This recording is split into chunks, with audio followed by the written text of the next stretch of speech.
Thank you. Since there are so few reporters in here today, I'd like to ask briefly about three transparency issues.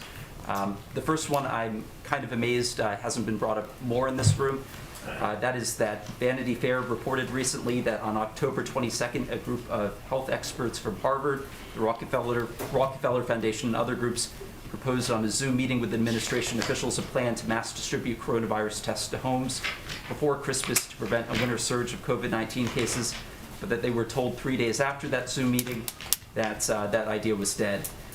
So I emailed you about this yesterday and again this morning so that you'd be able to track down a firm answer on two details here.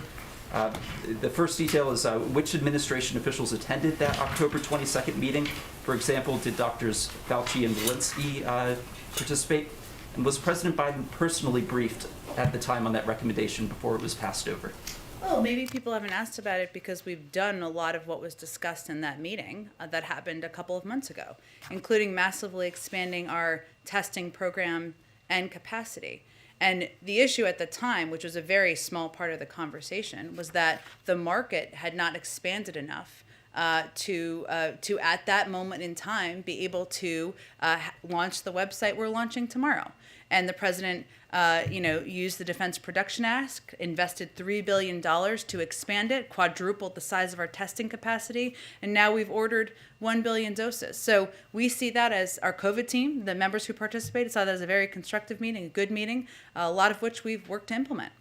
So the idea, though, to mass distribute tests to homes before Christmas and New Year's, that idea was not adopted. How can President Biden shut down the virus if he's, not being briefed on these ideas?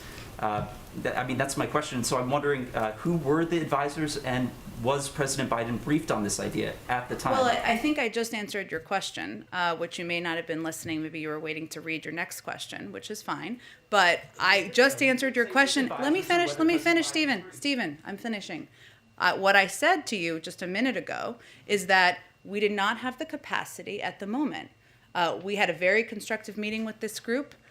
We agreed in the need to expand our testing capacity. That's why we quadrupled the size of our testing capacity and why the president had already used the Defense Production Act to invest $3 billion.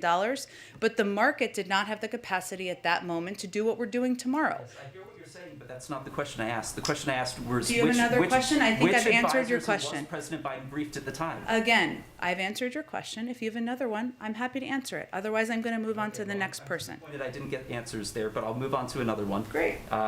The second question is that in light of President Biden's first year coming to a close, the data indicates that he spent a quarter of his days, at least partially, in Delaware. In light of that, will the White House be reconsidering the decision not to release visitor log information from his Delaware residences? Well, the president goes to Delaware because it's his home.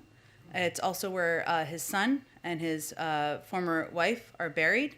And it's a place that is obviously close to his heart. A lot of presidents go visit their home when they are president. We also have gone a step further than the prior administration and many administrations in releasing visitor logs of people who visit the White House, and we'll continue to do that.